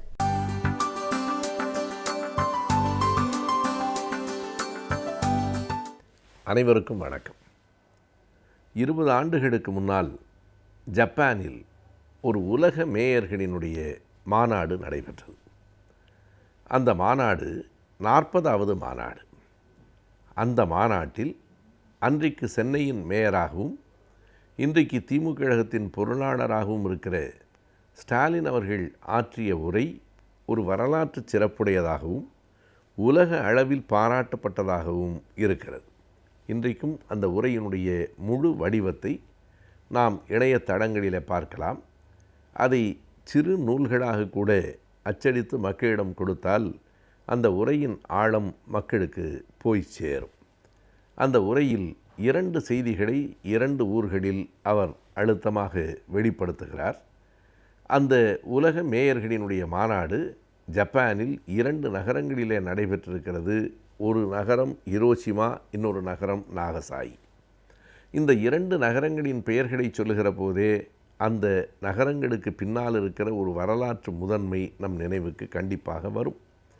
2வது உலகப்போர் முடிந்து போன தருணத்தில் அணுகுண்டுகள் ஜப்பானில் வீசப்பட்டன என்பதை நாம் படித்திருக்கிறோம். 1945வது ஆண்டு ஆகஸ்ட் மாதம் 6ஆம் தேதியும் 9ஆம் தேதியும் அந்த அணுகுண்டுகள் வீசப்பட்டன. ஒரு அணுகுண்டு ஹிரோஷிமாவின் மீதும் இன்னொரு அணுகுண்டு நாகசாயியின் மீதும் வீசப்பட்டது. ஹிரோஷிமா நாகசாயியிலே வீசப்பட்ட அந்த அணுகுண்டுகள் ஒரு புல் பூண்டு கூட முளைக்காத அளவுக்கு அந்த பகுதியையே அடித்து விடுகிற அபாயத்தன்மை உடையனவாக இருந்தன என்பதெல்லாம் நமக்கு தெரிந்த செய்திகள். அந்த நகரங்களிலே தான் அன்றைக்கு 20 ஆண்டுகளுக்கு முன்னால் அந்த மேயர்களுக்கான மாநாடு நடைபெற்றிருக்கிறது.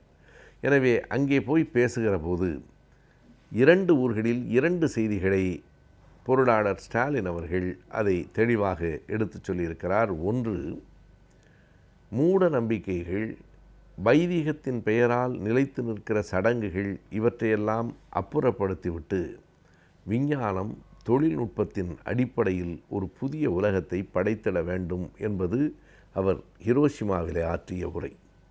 நாகசாயியிலே சொல்லுகிற போது இன்றைக்கு நாடுகள் வளர்ந்திருக்கின்றன, பல்வேறு விதமான கருவிகளினுடைய வளர்ச்சியை பார்க்கிறோம், தொழில்நுட்பம் வளர்ந்திருக்கிறது. ஆனாலும் கூட இந்த விஞ்ஞானமும் தொழில்நுட்பமும் எந்த விதமான போருக்கும் பயன்படக்கூடாது என்று குறிப்பிட்டிருக்கிறார். இவை 2ஐயும் நாம் ஒப்பிட்டு பார்க்கலாம். விஞ்ஞானமும் தொழில்நுட்பமும் வளர வேண்டும் என்று ஒரு ஊரிலும், அந்த விஞ்ஞான தொழில்நுட்ப வளர்ச்சி போருக்கு உதவுவதாக இருக்கக்கூடாது என்று இன்னொரு இடத்திலும் பேசுகிற போது இரண்டையும் பொருத்தி பார்த்தால் மிக ஆழமான செய்திகள் நமக்கு கிடைக்கின்றன. ஒன்று, மூட நம்பிக்கைகள் தகர்க்கப்பட வேண்டும். அறிவியலின் முன்னேற்றம் என்பதே அறியாமையின் அழிவு குறித்ததாக இருக்க வேண்டும். ஒரு தேசத்தில் அறிவும் வளரும் அறியாமையும் வளரும் என்பது இயற்கைக்கு முரணானது. ஆனால் நம் நாட்டில் அப்படித்தான் நடந்து கொண்டிருக்கிறது. நீங்கள் எண்ணி பார்க்கலாம், ஒரே இடத்தில் வெளிச்சமும் இருட்டும் எப்படி ஒன்றாக இருக்க முடியும்? இருக்கிறது நம் நாட்டில் என்பதை எப்படி விளக்குவது என்று புரியவில்லை. இன்றைக்கும் கூட மின்மயானத்துக்கு போகிறவர்கள் கூட கையில் கொள்ளிச்சட்டியை எடுத்துக்கொண்டு போகிறார்கள். மின்மயானத்துக்கும் கொள்ளிச்சட்டிக்கும் என்ன தொடர்பு என்று ஒரு கேள்வி இருக்கிறது. நீங்கள் கணிப்பொறி கூட இங்கே ஜாதகம் பார்ப்பதற்குத்தான் பயன்படுகிறது. கணிப்பொறி என்பது அறிவியல். அந்த அறிவியல் எதற்கு பயன்படுகிறது என்றால் கணிப்பொறி கூட ஜாதகம் பார்ப்பதற்கு பயன்படுகிறது. எனவே விஞ்ஞானத்தில் வளர்ந்திருக்கிற ஊடகங்கள் எல்லாம் கூட மூட நம்பிக்கைக்கு பயன்படுகின்றன என்பதை எண்ணி பார்த்தால், மூட நம்பிக்கையை தவிர்த்த விஞ்ஞான தொழில்நுட்ப வளர்ச்சியால் ஒரு புத்துலகை படைக்க வேண்டும் என்பதுதான் நம்முடைய எதிர்கால சிந்தனையாக இருக்க வேண்டும். ஆனால் அந்த விஞ்ஞான தொழில்நுட்ப அடிப்படையில் வளருகிற உலகம் போர்களால் மோதி அழிந்து விடுகிற உலகமாக இருக்கக்கூடாது. ஏனென்றால் விஞ்ஞானம் வளர வேண்டுமென்றால் அணுகுண்டு விஞ்ஞானத்தின் வளர்ச்சி தானே. விஞ்ஞானம் இல்லாமல் அணுகுண்டு எப்படி கண்டுபிடித்திருக்கப்பட முடியும்? எனவே அந்த வளர்ச்சியை நாம் குறிப்பிடவில்லை. அணுகுண்டுகளினுடைய வளர்ச்சியால் உலகம் அழிவதை குறிப்பிடவில்லை. அது உலக அமைதிக்கான வளர்ச்சியாக இருக்க வேண்டும், உலக நாடுகளின் வளத்துக்கான வளர்ச்சியாக இருக்க வேண்டும் என்பதை அவர் மறைமுகமாக குறிப்பிடுகிறார். ஆனால் அதற்கு அடுத்த வரி அவர் சொல்லுகிற போது அதில் இன்னும் ஒரு அழகு இருக்கிறது.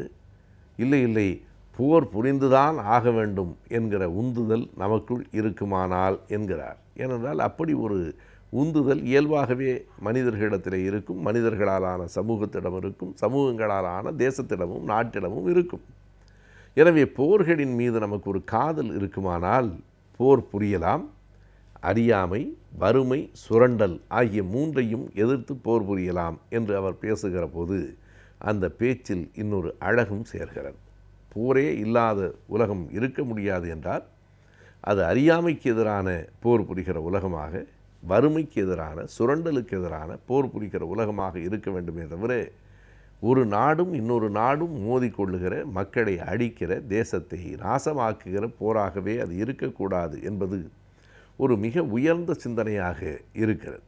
நாம் நம்முடைய பழைய இலக்கியங்களை, வீர யுகத்தை சொல்லிக் கொடுக்கிற போதெல்லாம் தவறாமல் இது அன்றைக்கு பொருத்தமாக இருந்திருக்கலாம், இன்றைக்கு நாம் போரற்ற உலகத்தை நோக்கி நடக்க வேண்டும் என்பதையும் பிள்ளைகளுக்கு சேர்த்து சொல்ல வேண்டும். போரின் மீது இருக்கிற காதலை வேண்டுமானால் அது அறியாமைக்கு எதிரான போராக மாற்றப்பட வேண்டுமே தவிர ஒரு நாட்டுக்கும் இன்னொரு நாட்டுக்கும் இடையிலான போராக தொடர்ந்து கொண்டே இருக்கக்கூடாது. இந்த அணுகுண்டு விஞ்ஞான தொழில்நுட்ப வளர்ச்சிக்கு பிறகு இனிமேல் போர்கள் நடக்குமானால் அந்த போர்கள் எப்படி இருக்கும் என்பதை எண்ணி பார்க்கவே அச்சமாக இருக்கிறது. யாரோ ஒருவன் சொன்னான், 3 உலகப் போர்கள் முடிந்துவிட்டன, ஒரு வேளை இனிமேல் 4வது உலகப்போர் நடக்குமா, முதல் 2 உலகப் போர்கள் முடிந்துவிட்டன, ஒருவேளை 3வது உலகப்போர் நாட்டில் நடக்குமானால் 4வது உலகப்போரில் பின்பற்றப்படக்கூடிய கருவிகளாக வாளும் வேலும் கத்தியும் தான் இருக்க முடியும் என்று சொன்னார். என்ன காரணம் என்றால் 3வது உலகப்போர் அணுக்களால் ஆன உலகப்போர் நடக்குமானால் இந்த உலகம் புல் பூண்டு கூட இல்லாமல் அழிந்து போகும். அதற்கு பிறகு மறுபடியும் மனிதன் ஆதி மனிதனாக இந்த மண்ணிலே வாழ்ந்து கல்லாலும் வில்லாலும் வேலாலும் வாளாலும் ஒருவரை ஒருவர் தாக்கி கொள்ளுகிற அந்த பண்டைய உலகத்துக்கு போய் சேர்ந்து விடுவோம் என்றுதான் அந்த கூற்று மிக நுணுக்கமாக சொல்லுகிறது. எனவே நம்முடைய தளபதி ஸ்டாலின் அவர்கள் பேசுகிற போது அதனை குறிப்பிடுகிறார். அதுவும் ஹிரோஷிமா நாகசாகியிலே போய் போருக்கு எதிராக பேசிய அந்த பேச்சு குறிப்பிடத்தக்கது. ஏனென்றால் போரின் அத்தனை கொடுமைகளையும் அறிந்த மக்கள் அவர்கள். போரினால் ஏற்பட்ட தாக்குதல்களை நேரடியாக அனுபவித்த மக்கள் அவர்கள். ஆகையினாலே அந்த மண்ணில் நின்று கொண்டு பேசுகிற போது இனிமேலாவது இந்த கருவிகளாலான போரை தவிர்ப்போம், அறியாமை வறுமைக்கு எதிரான போரை தொடுப்போம் என்று சொல்லுவது உலகமே எண்ணி பார்க்கத்தக்க ஒரு செய்தியாக அமைந்திருக்கிறது. எனவே உலக மேயர்கள் மாநாடு என்றால் நகரத்தை எப்படி சுத்தப்படுத்துவது, குப்பைகளை எப்படி அகற்றுவது, மின்விளக்குகளை எப்படி எரிக்க விடுவது என்கிற சிந்தனையோடு மட்டும் நிறுத்தி கொண்டு விடாமல் மூட நம்பிக்கைகளை எப்படி கொளுத்துவது, அறியாமை எப்படி விரட்டுவது, வறுமையை எப்படி இந்த நாட்டை விட்டே உலகை விட்டே அகற்றுவது என்றும் பேசுவதும் மேயர்கள் மாநாட்டுக்கு உரிய ஒன்றுதான் என்பது போல அவருடைய பேச்சுகள் அமைந்திருக்கின்றன. அது மட்டுமல்லாமல் ஹிரோஷிமாவிலும் நாகசாயியிலும் அவர் பேசியிருக்கிற அந்த பேச்சின் முழுமையான சாரத்தை பார்க்கிற போது வெறும் சென்னையினுடைய மேயராக, ஒரு மாநகரத்தின் மேயராக இருந்தாலும் உலகளாவிய பார்வையோடும் பல செய்திகளை அவர் அந்த அரங்கிலே பகிர்ந்து கொண்டிருக்கிறார் என்பதும் புரிகிறது.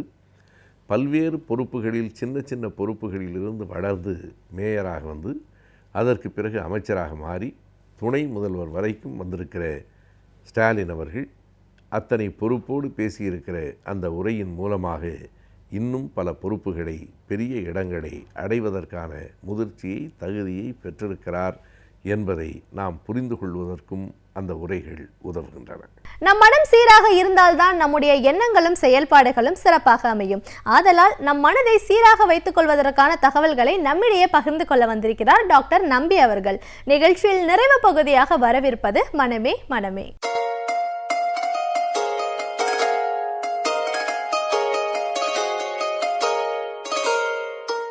விடியலே வா தொடரில் மனமே மனமே நிகழ்ச்சியில் இன்றைக்கு தற்கொலை எண்ணங்களும் தமிழ் இலக்கியங்களும் பற்றி பார்க்கலாம்.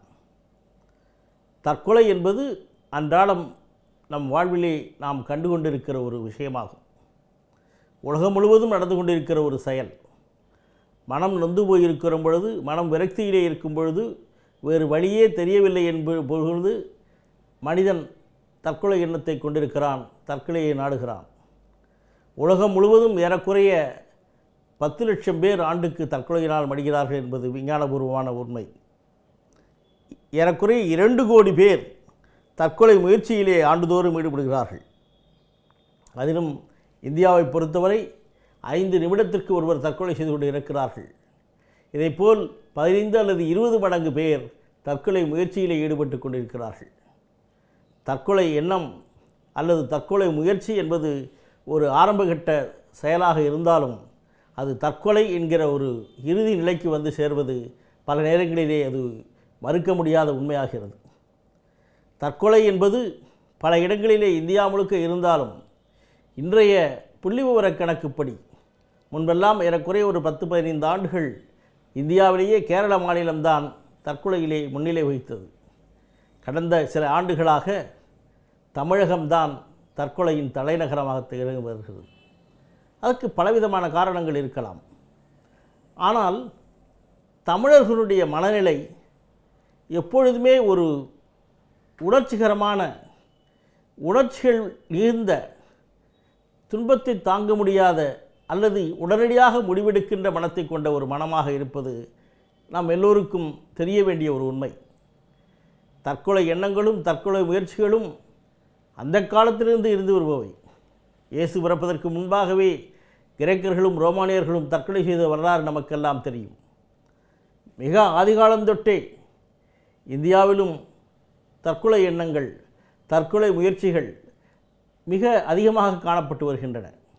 அந்த காலத்திலேயே, சங்க காலத்திலேயே பலவிதமான சான்றுகள் தற்கொலை எண்ணங்களுக்கும் தற்கொலை முயற்சிகளுக்கும் அல்லது தற்கொலை செய்து கொள்கின்ற நிகழ்வுகளுக்கும் சான்றாக அமைந்திருக்கிறது. நமக்கெல்லாம் தெரியும் கோப்பெருஞ்சோழன் பிசிராந்தையாருடைய நட்பு கதை. அந்த கோப்பெருஞ்சோழனுடைய புதல்வர்கள் இருவரும் அந்த அரசனையை மீட்டுக்கொள்வதற்காக தந்தையே பாடுபடுத்தி கொண்டிருக்கும் பொழுது அவர் மனம் நொந்து போய் வடக்கிருந்து உயிரை மாய்க்கிறார். அந்த காலத்திலே வடக்கு பக்கம் நோக்கி உயிரை விடுவது என்பது ஒரு செயல், அது ஒரு தற்கொலை நிகழ்வு. இதை கேள்விப்பட்ட பிசிராந்தையார் என்கிற அவருடைய நண்பரும் அங்கே வந்து சேர்ந்து, அவர் புலவர், அவரும் வடக்கிருந்து உயிரை மாய்த்து கொண்டு இருவரும் இறந்து விடுகின்ற இலக்கிய சான்றுகள் நம்மிடம் இருக்கிறது. சேரமான் கணைக்கால் இரும்புரை என்கிற சேரமன்னன் கேரளமும் தமிழ்நாட்டின் மேற்கு மாநிலங்களையும் கொண்ட ஒரு பகுதி. அந்த பகுதியை ஆண்ட சேரமான் கணைக்கால் இரும்புரை ஒரு சோழ மன்னனால் தோற்கடிக்கப்பட்டு குடவாயில் கோட்டம் என்கிற தற்பொழுது கும்பகோணம் என்று அழைக்கப்படுகிற சிறையிலே வைக்கப்படுகிறான். அப்பொழுது அந்த சிறையிலே இருக்கும் பொழுது அவன் தாகம் எடுத்து தவிக்கிறான், தண்ணீர் கேட்கிறான். அதை கொடுப்பதற்கு அந்த காவலாளி தயங்கி மெதுவாக கொண்டு வந்து அலட்சியத்தோடு தண்ணீரை நீட்டுகிறான். மனமுடைந்து போகிறான் சேரன். தண்ணீர் கேட்டு தருவதற்கே இவ்வளவு என்னை அலட்சியப்படுத்துகிறார்களே, இப்படி மானங்கெட்ட வாழ்க்கை எனக்கு தேவையா என்று தண்ணீரையும் குடிக்காமல் உண்ணவும் இல்லாமல் சாகும் வரை உண்ணாமலே இருந்து செத்துப்போகிறான் அந்த சிறையிலேயே. அந்த சேரமான் கணைக்கால் இரும்புரை எப்படி வள்ளுவர் கூறினாரோ, மயிர் நீப்பின் வாழா கவரிமான் நன்னார் உயிர் நீப்பர் மானம் வரின் என்று. அதாவது கவரிமான் என்கிற மானினத்தைச் சேர்ந்த ஒன்று தன்னுடைய உடலிலே முடிகள் கொட்டி விடுவதால் அதுவே தன்னுடைய அழகுக்கு அல்லது தன்னுடைய ஒரு வாழ்வுக்கு ஒரு கெடுதல் என்று நினைத்து உயிரை மாய்த்து கொள்ளுமாம். அதை போல மானமிழந்த மனிதர்கள் தற்கொலை செய்து கொள்வது என்பது நம் தலைமுறையிலே, நம் தமிழர் பரம்பரையிலே இருந்து கொள்கின்ற ஒரு நிலை. ஆக இப்படிப்பட்ட நிலையிலே இதே போல புறநானூற்று பகுதியிலே பார்க்கும் போனால் ஒரு பூதப்பாண்டியன் என்கிற அரசரின் இறந்து விடுகிறான். அவனுடைய துணைவியார் அவன் கூடவே போய் தீக்குளித்து இறந்து விடுகிறாள். ஆக இந்த தீக்குளித்தல் அல்லது உடன்கட்டை ஏறுதல் அல்லது சதி என்பதும் ஒரு விதமான தற்கொலை செயலே ஆகும். இது வட இந்தியா முழுவதும் மிக அதிகமாக காணப்பட்ட என்றாலும் தமிழகத்திலும் இது இருந்து வந்தது கண்கூடு. கணவன் இறந்த பிறகு மனைவியும் கூடவே இறந்து விடுதல், தீப்புகுதல் அல்லது உயிரை மாய்த்து கொள்ளுதல், இப்படிப்பட்ட நிலைகள் பல உண்டு. சிலப்பதிகாரத்திலே கூட கண்ணகி காப்பியத்திலே பாண்டியன் நெடுஞ்செழியனிடம் நீதி கேட்ட பிறகு தேரா மன்னா என்று சொல்லி நீதி கேட்டு அந்த நெடுஞ்செழியன் இறந்த பிறகு அந்த அதிர்ச்சியிலே அவன் துணைவியாரும் இறந்த பிறகு கோபமுற்ற கண்ணகி தன்னுடைய மார்பை திருகி எறிந்து மதுரையை எரித்துவிட்டு அந்த தேனிக்கு பக்கத்திலே இருக்கிற அந்த மேற்கு தொடர்ச்சி மலையிலே சென்று இருந்து தானும் தீப்புகுந்து இறந்தாரின் தீப்புகுதல் நன்று என்று தீக்குளித்து மாண்ட கதை இன்றைக்கும் நமக்கு தெரியும். அந்த இடத்திலே கண்ணகி கோயில் என்று இன்றைக்கும் வழிபாடு நடந்து கொண்டிருக்கிறது. ஆக தமிழ் இலக்கியங்களிலே தற்கொலை முயற்சி என்பது மிக அதிகமாக காணப்படுகின்ற ஒன்று. அந்த காலம் தொட்டு இந்த காலம் வரை தற்கொலை எண்ணங்களும் தற்கொலை முயற்சிகளும் தற்கொலை பற்றிய நிகழ்வுகளும் நிறைய நடந்திருக்கிறது. தற்கொலை செய்து கொண்டால் தேவை, அது நல்லது என்று நினைக்கின்ற டெத் விஷஸ் என்று சொல்லுவோம் ஆங்கிலத்திலே. நாங்கள் தற்கொலை செய்து கொள்ள மாட்டார்கள், ஆனால் அதுக்கு முன்னால் ஏன் இருக்க வேண்டும், இருப்பதை விட இறப்பதே மேல் என்கிற எண்ணம் பல நேரங்களிலே தமிழ் இலக்கியங்களிலே சுட்டி காணப்படுகிறது. குறிப்பாக சொல்லப்போனால் திருவாசகம் எழுதிய மாணிக்க வாசகர் தம்முடைய காப்பியத்திலே பல இடங்களிலே இந்த தற்கொலை எண்ணத்தை வெளிப்படுத்தி இருக்கிறதற்கு ஒரு சான்று நம்மிடம் இருக்கிறது. அதை போலவே வடலூர் வள்ளலார் தன்னுடைய இறுதி காலத்திலே மனம் நொந்து போய் பல நேரங்களிலே மிக அருமையான பாடல்கள் எல்லாம் தந்துவிட்டு இருந்தாலும் மனம் சோர்வடைந்து அவர் இருந்த காலத்திலே தான் வாடிய பயிரை கண்டபோதெல்லாம் வாடினேன் என்கிற அளவுக்கு மனம் நொந்து போய் இருந்த காலத்திலே அவர் நான் திருச்சபையை சிற்சபையை சேர்வதற்கு நேரம் வந்துவிட்டது, இருப்பதை விட இறப்பதே மேல் என்கிற கருத்தை சொல்லுகின்றார். அதை போல அந்த காலந்தொண்டு இந்த காலம் வரை தமிழர்களுடைய கலாச்சாரத்திலே தற்கொலை என்பது மிக அதிவிலே காணப்படுகிறது. தமிழகத்திலே இந்த காலத்திலும் ஒரு அரசியல் காரணத்திற்காக, மொழி உணர்வுக்காக அல்லது பல்வேறு காரணங்களுக்காக தீக்குளிக்கின்ற ஒரு நிகழ்ச்சி மிக அதிகமாக காணப்படுகிறது. உதாரணத்துக்கு ஒன்று சொல்ல வேண்டுமானால், மறைந்த பிரதமர் இந்திரா காந்தி அவர்கள் இறந்த பொழுது ஏறக்குறைய 24 பேர் தீக்குளித்து மாண்டார்கள், தற்கொலை செய்து கொண்டார்கள். அதிலே 23 பேர் தமிழகத்தைச் சேர்ந்தவர்கள். ஒருவர் மட்டும் பெலா என்கிற அந்த மத்திய பிரதேசத்துக்கு பக்கத்திலே இருக்கிற ஊரை சேர்ந்தவர். எப்படி அங்கே ஒருவர் அப்படி தீக்குளித்தார் என்று பார்க்கும் பொழுது அங்கே சென்று பார்த்தால் அவரும் இங்கே சேர்ந்த ஒரு தமிழர் தான் என்பதை தெரிகிறது. ஆகவே தமிழர்கள் என்பவர்கள் உணர்ச்சி வகைப்பட்டவர்கள். எந்தவித தலைவர்கள் இருந்தாலும் உடல் நோய்ப்பட்டாலும் ஏதாவது ஒரு மொழிப்போர் சம்பந்தமாக அல்லது மொழியினுடைய ஏற்றத்திற்கு பாதிப்பு வரும் பொழுதெல்லாம் அவர்கள் இந்த தங்களுடைய உயிரை தாங்களே மாய்த்து கொள்ளுகின்ற நிலைக்கு தள்ளப்படுகின்ற ஒரு நிலையை இன்றைக்கும் பார்க்கிறோம். ஆக இது இந்த தற்கொலை எண்ணம் என்கிறது உலகம் முழுவதும் பரவி இருந்தாலும் சில பல காரியங்களுக்காக நம் தமிழ் கலாச்சாரத்திலே இது ஒன்றிப் போயிருக்கிறது. தமிழர்கள் அண்டை நாட்டிலே இருந்தால் கூட போர் நெறி ரகசியத்தை காக்கிறதற்காக கையோடு எப்பொழுதுமே தற்கொலை செய்து கொள்வதற்கு உண்டான ஒரு ரசாயன பொருளை கையிலே வைத்துக்கொண்டு யாராவது எதிரிகளிடம் மாட்டிக்கொண்டால் உடனடியாக அதை தாங்கள் சாப்பிட்டு உயிரை மாற்றிக்கொள்ளுகின்ற நிகழ்ச்சியும் அண்மையிலேயே நாம் கண்டறிந்த ஒன்று. மிக பெரும்பாலானோர், நூற்றுக்கணக்கான பேர், ஆயிரக்கணக்கான பேர் இப்படி இறந்திருக்கிறார்கள். ஆக தமிழர்கள் என்பவர்கள் பல நேரத்திலே நல்லவர்களாக, வல்லவர்களாக இருந்தாலும் தன்மானம் மிக்கவர்களாக இருந்திருக்கிறார்கள். உயிர் நீப்பர் மானம் வரின் என்கிற கூற்றுப்படி அவர்களுடைய மானத்திற்கு இடுக்கு ஏற்பட்டால், அவர்களுடைய மனதிலே ஏற்பட்ட ஒரு நெருக்கடியின் காரணமாக, அல்லது தனது அபிமானம் மிக்கவர்களுக்கு ஏற்பட்ட நெருக்கடியின் காரணமாக, அல்லது சமுதாயத்திலே ஏற்படுகிற நெருக்கடியின் காரணமாக மனம் நொந்து போய் தற்கொலை செய்து கொள்கின்ற முயற்சி என்பது இன்றைக்கு இருந்தாலும் அது நீண்ட நெடுங்காலமாகவே தமிழ் கலாச்சாரத்திலே, தமிழ் பண்பாட்டிலே ஊறிய ஒன்றாகத்தான் இருக்கிறது. ஆக தற்கொலை எண்ணங்களையும் தற்கொலை முயற்சிகளையும் நிச்சயமாக ஆரம்ப காலத்திலேயே அடையாளம் கொண்டு நாம் அதை ஒழிக்க வேண்டியது நம்முடைய கடமையாக இருக்கிறது. இந்தியா முழுக்க இருந்தாலும், உலகம் முழுக்க இருந்தாலும் நம்முடையவர்கள் இன்னும் அதற்கு அதிகப்படியான ஒரு நிலையிலே இருக்கிறார்கள். நான் சொன்னது போல முன்னரே தமிழ்நாடு தான் இப்பொழுது தற்கொலைகளின் தலைநகரமாக இருக்கிறது. பல்வேறு காரணங்களுக்காக அப்படி இருக்கின்ற அந்த தற்கொலை எண்ணத்தை போக்குவதற்கு தகுந்த சைக்கலாஜிக்கல் கவுன்சிலிங் என்று சொல்லுவார்கள், மனதை ஆற்றுப்படுத்துகிற நிலை, நம்பிக்கையை அவர்கள் மனதிலே ஊற்றுகின்ற ஒரு நிலை, அவர்களுக்கு உலகம் இது அல்ல, வேறு ஒரு உலகம் இருக்கிறது, இன்னும் இருக்கிறது, யாருக்குத்தான் பிரச்சனை இல்லை, பிரச்சனை இருப்பவர்களெல்லாம் இதற்கு தீர்வு இதுதான் என்று கருதிவிட்டால் யாருமே இந்த உலகத்தில் மிஞ்ச முடியாது என்கிற கருத்தை சொல்லி அவர்களை வாழ வைக்கின்ற ஒரு நிலையை, அந்த கருத்தை உளவியலாளர்கள் மட்டுமல்ல மற்ற எல்லோரும், சமூக ஆர்வலர்களும் அரசியலாளர்களும் அரசும் செய்ய வேண்டியது கடமை என்று கருதுகிறேன்.